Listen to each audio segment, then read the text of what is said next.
الخلیل میں طاقت اس شہر کی طرح بٹی ہوئی ہے۔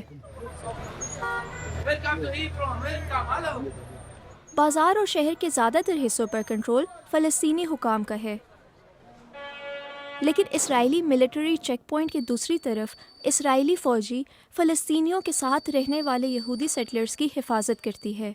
ہم الخلیل کے بالکل وسط میں ایک اسرائیلی فوجی چوکی سے گزر کر فلسطینی کارکن عیسیٰ عمرو سے بات کرنے آئے ہیں۔ وہ شہر کے اس حصے میں رہتے ہیں جہاں یہودی سیٹلرز اور فلسطینی ساتھ ساتھ رہتے ہیں۔ یہاں کا ماحول کشیدہ ہے۔ طاقت کے اس نازک توازن میں کوئی بھی تبدیلی حقیقی تصادم کا باعث بن سکتی ہے۔ اسرائیل نے کہا ہے کہ وہ یہاں میونسپل خدمات فراہم کرنا شروع کر دے گا اور اسرائیلیوں کو پورے مقبوضہ مغربی کنارے میں فلسطینی جائیداد خریدنے کی اجازت دے گا۔ عیسیٰ کے گھر کے باہر ایک یہودی جوڑا پکنک منا رہا ہے۔ اندر فلسطین کے لیے ایک تختی لگی ہے۔ کھڑکی سے باہر ایک بڑا اسرائیلی جھنڈا نظر آتا ہے۔ وہ کسی قانونی جواز کے بغیر بہت زیادہ ایکسپینڈ کر رہے تھے۔ اب وہ خود قانون ہے اور اس کی موجودہ حیثیت کو مقبوضہ علاقوں سے بدل کر قانونی تنازعات میں تبدیل کر رہے ہیں۔ اب یہ اسرائیل کا حصہ ہے جس میں میرے لیے کوئی حقوق نہیں ہے۔ یہ مجھے شامل کیے بغیر میری زمین پر قبضہ ہے۔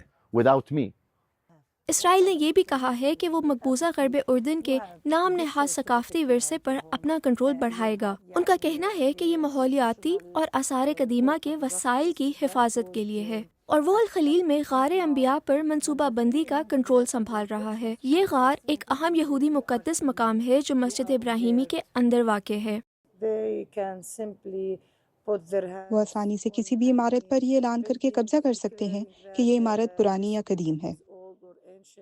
اس مقام پر فلسطینی حکام اور ادارے کسی بھی ایسی چیز یا فیصلے کا حصہ نہیں رہتے جس کا تعلق شہری منصوبہ بندی سے ہو۔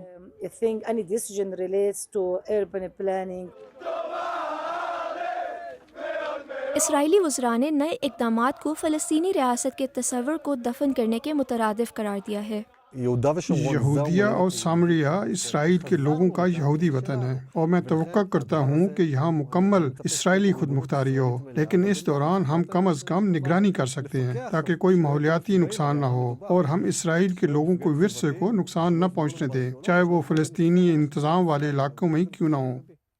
ان قانونی تبدیلیوں نے ان معاہدوں کو ناکارہ کر دیا ہے جو اسرائیل نے خود عشروں پہلے فلسطینی ریاست کے قیام کی طرف آگے بڑھنے کے لیے کیے تھے، اور ان تبدیلیوں نے اس واحد فلسطینی اتھارٹی کے اختیار کو زد پہنچائی ہے جو غزہ میں حماس کی جگہ لے سکتی ہے۔